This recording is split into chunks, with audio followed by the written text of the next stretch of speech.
Let's talk about tracking initiative. What is the fastest way I've found to track initiative and keep everyone's order going, keep all the players knowing when their turn's coming up, make the game as fun and exciting as possible? Let's find out.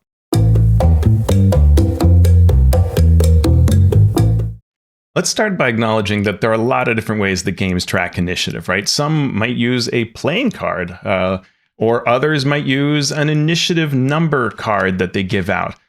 Others might use a type of token that you have a sort of on-off switch, right? So this can really vary from RPG to RPG. But let's begin by talking about D&D, and then we'll move to some other systems and ways that I like tracking initiative for those. So for D&D, this is a very typical type of initiative, right? It's a very important to the player initiative because your player has earned that score through a combination of how they built their character, like having a really high dex score, right?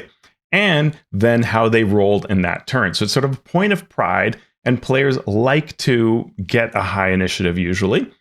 We make jokes like moving at cleric speed because clerics often have a low dex and then they end up going last, right? And that kind of importance is something the game captures really well. It generally is a lot of fun to have all these players saying what their initiative is, tracking it somehow, going in order, and then you repeat and do that for the rest of the combat. You generally roll the initiative once, use that for every round of play, right? So to track that, what we want to do to keep the game fun and exciting and moving at a good pace is we want to first never lose track of whose turn it is. So you want clarity.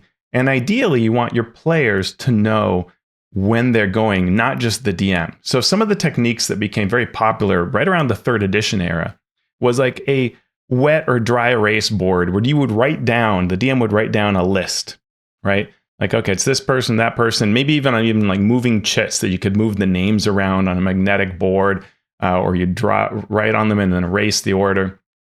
And there were a couple problems with this technique. One was that it was just DM centered, right? So you just only the DM knew who was going, which means that if it's, Sally's turn, Bob's over there going like, I don't know when my turn will be. I'm just going to fall asleep here.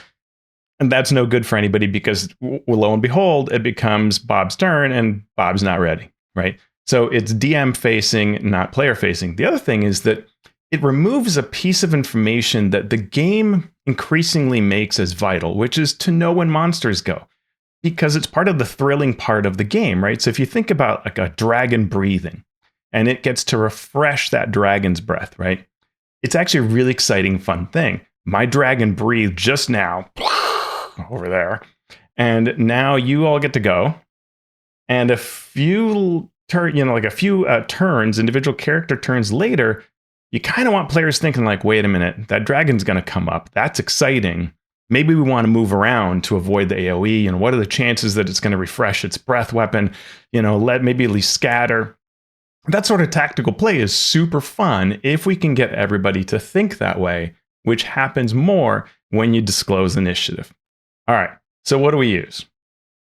So what I like to use is what I call an initiative tent. And this is something that my friend Paul Lopper Ellison came up with back in 3rd edition.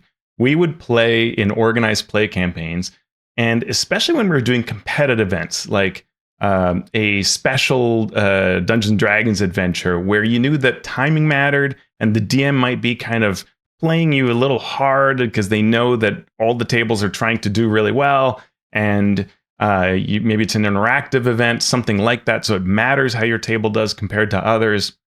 What could happen is that if your turns were slow, you actually couldn't make it very far in the adventure, and you would score low or help the other tables, and the event might fail.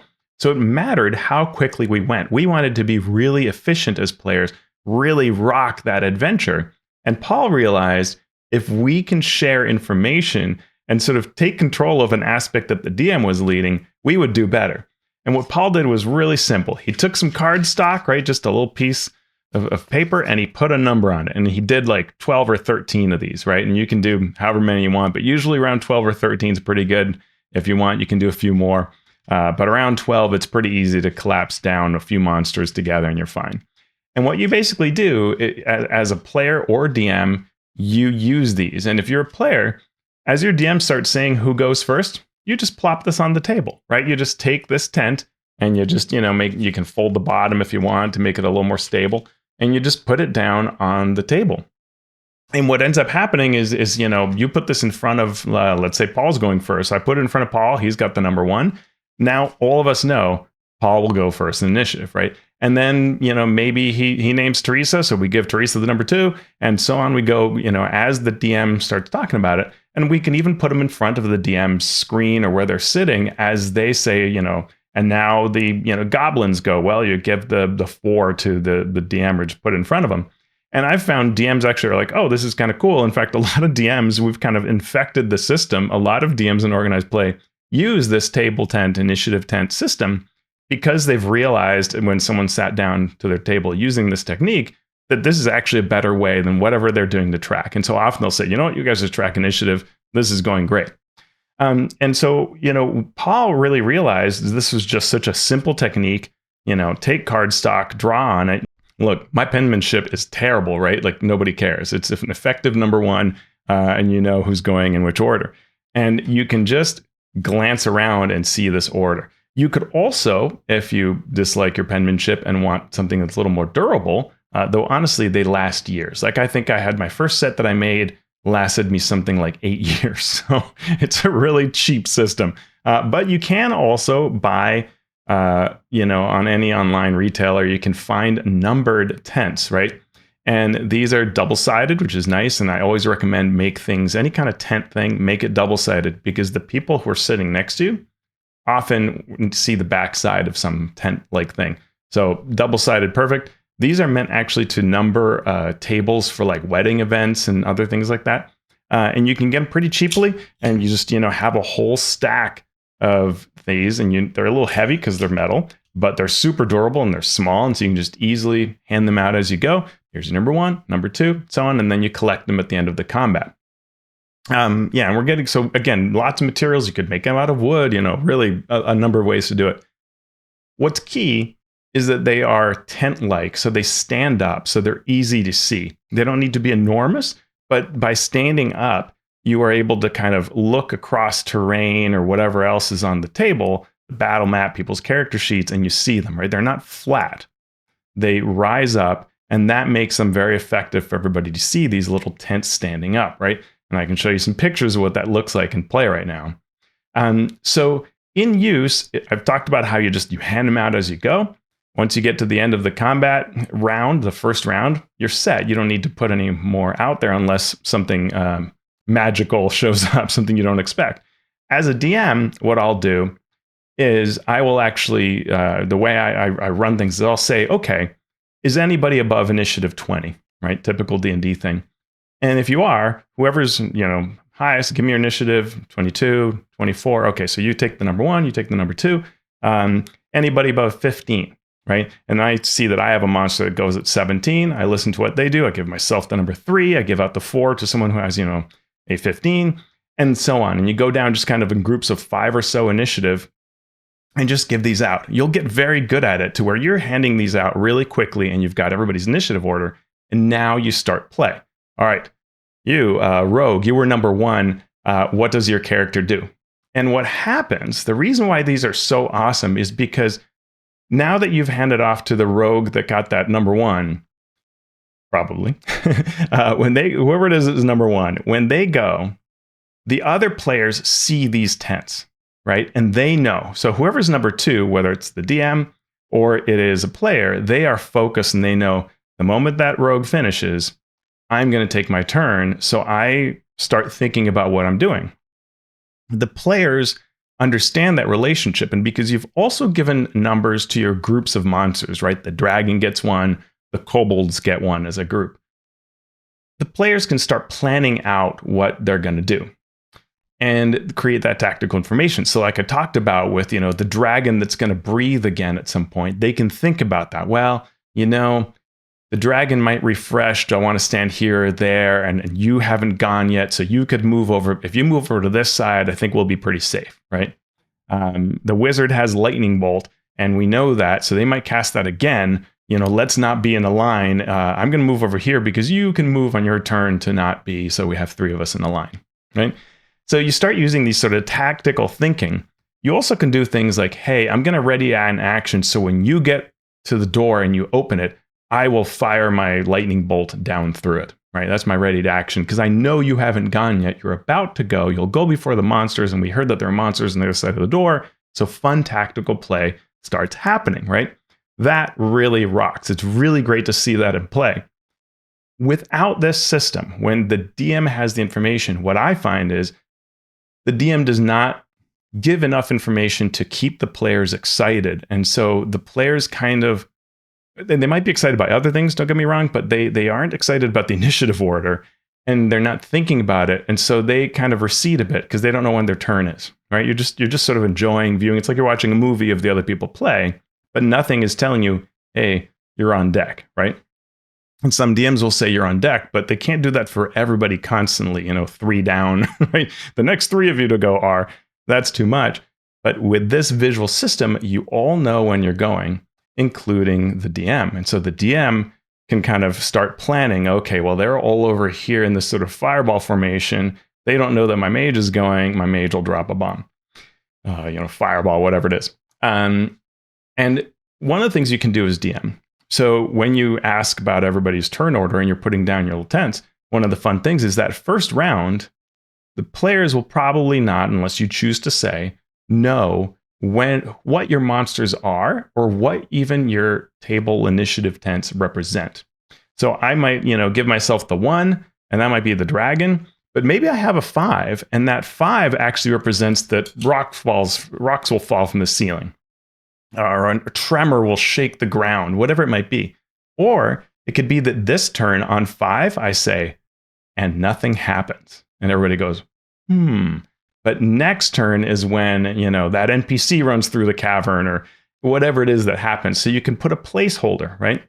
You can also use these as reminders, which is really sweet. So you can say to yourself, hey, I need to remember that there's a clock in play.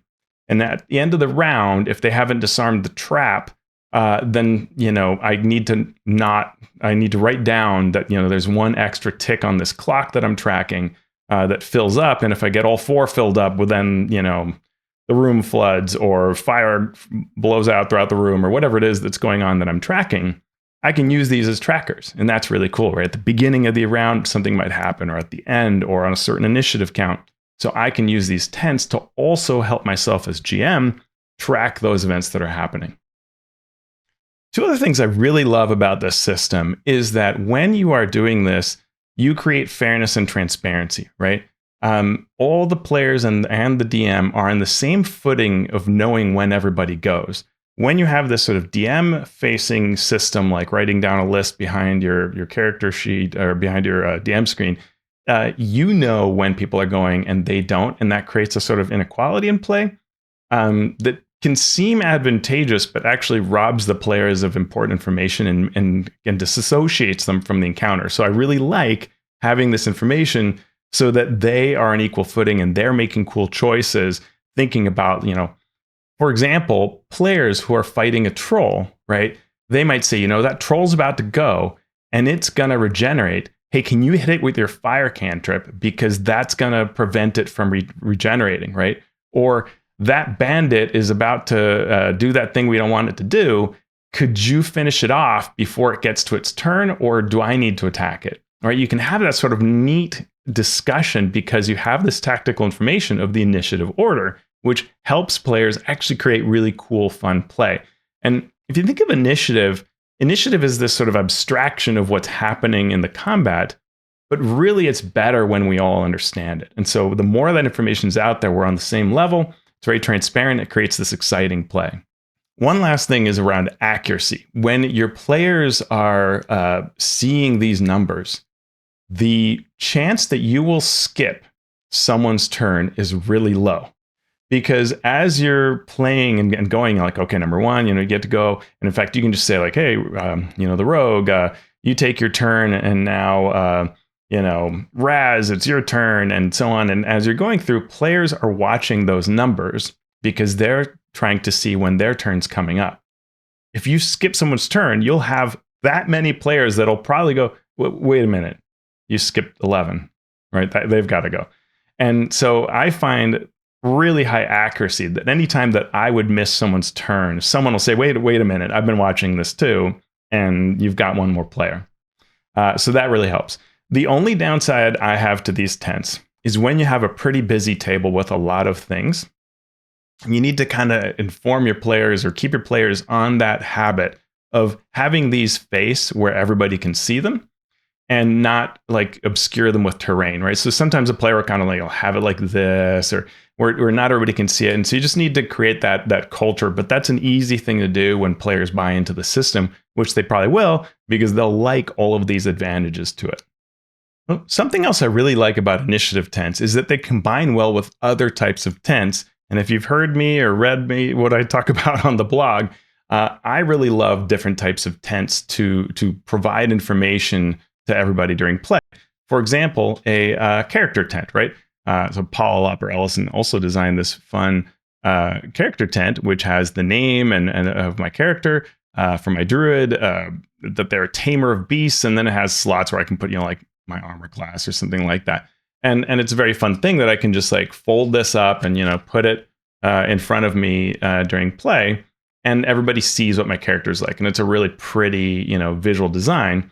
Well, guess what? I can also put my initiative tent above it, and now it becomes a really nice visual thing, very easy to see. And it doesn't matter what kind of player tent you use. Like for my bard, I made a very simple table tent that I just printed out in cardstock.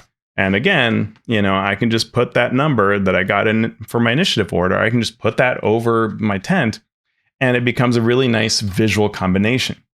This can also happen on the DM side. So I actually really like for DMs to think about using cool visuals for monsters, right? There's like a flaming skeleton, right? And someone might not quite exactly know what that looks like. Not that it's hard to imagine, but you can use that tent, fold it up, and you can have it there. And of course, you can put the initiative over it.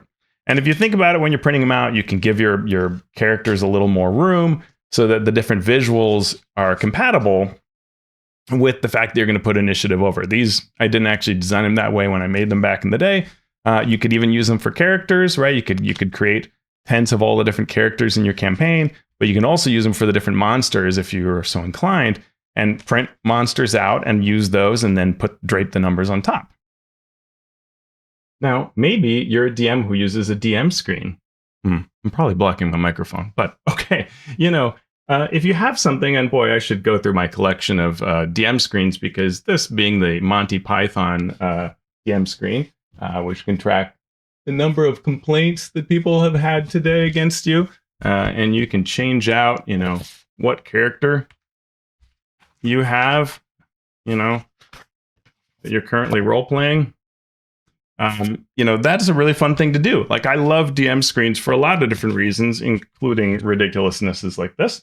But one of the things you can do is put those initiative tents on the top so you can track when your monsters go and they can see them. Initiative tents drape really easily over those DM screens, creating that really fun, easy to see. Again, you're elevating it so everybody can see those numbers. You can also put them in front of the DM screen if you'd like. I might do a separate video on what I like about DM screens and how to use them effectively, what to put behind them. But one of the ways to make it effective is it's a way that elevates those numbers up so everybody can very easily see when you will be going.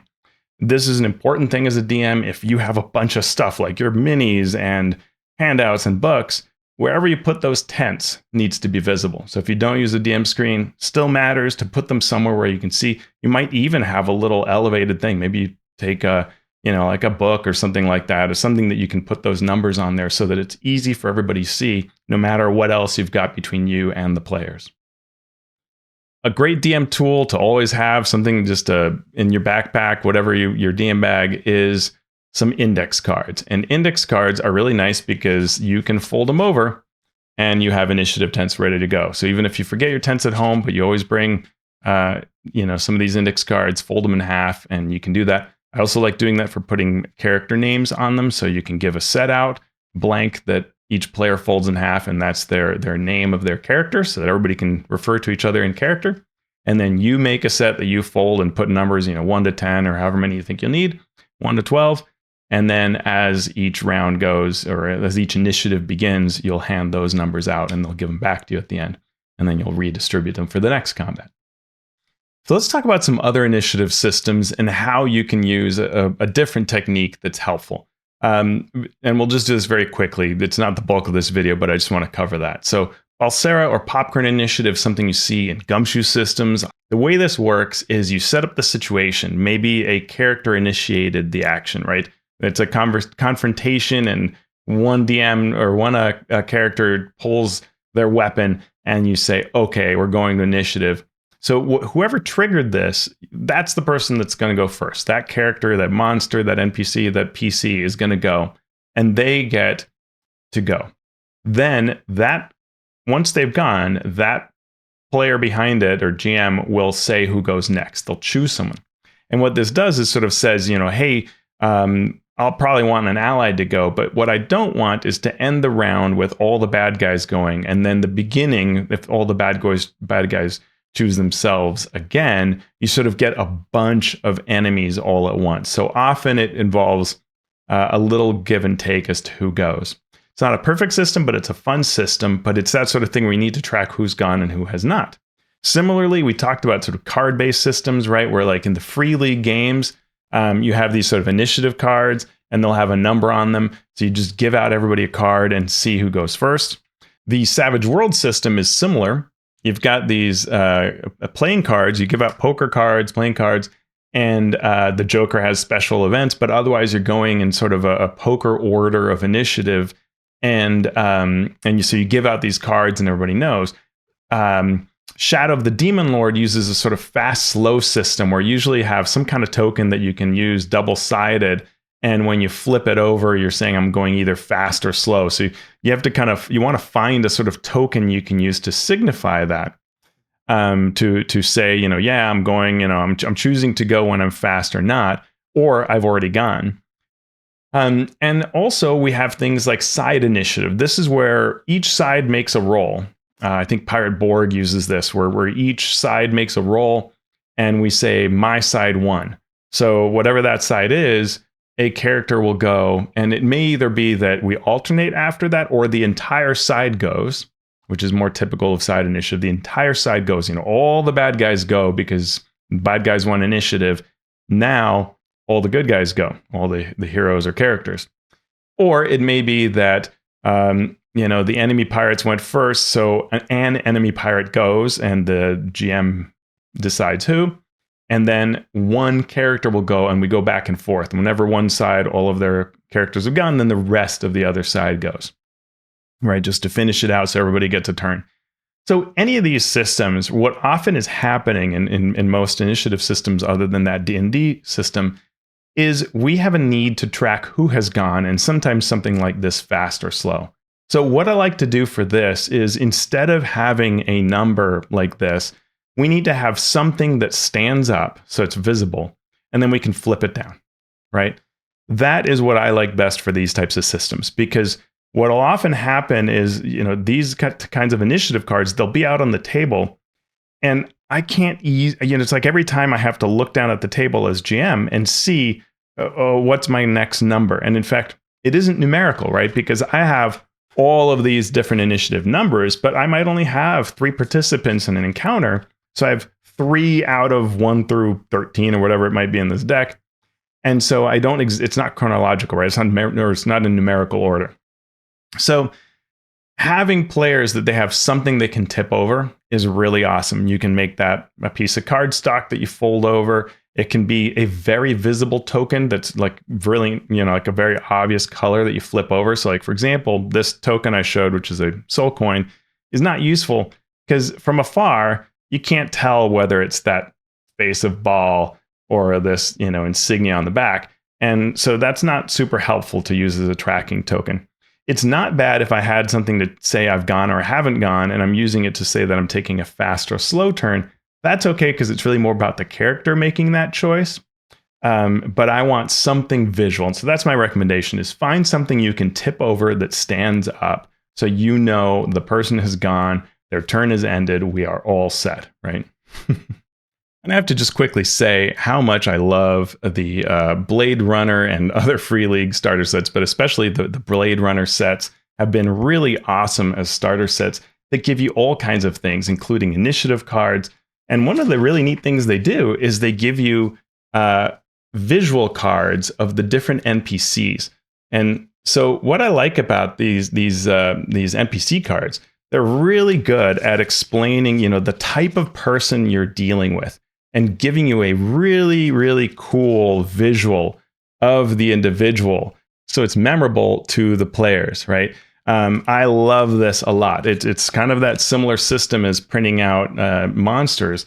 Games that do this are especially useful. And what you can do then is put these next to either an additive number or put something in front of them you can tip over to show that they've taken the turn. That becomes really useful, really visually stimulating to players and DM alike.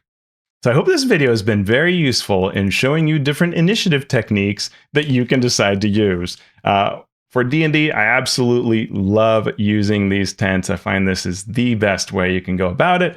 For other games, some manner of indicating that characters have taken their turn is precious for both GM and player.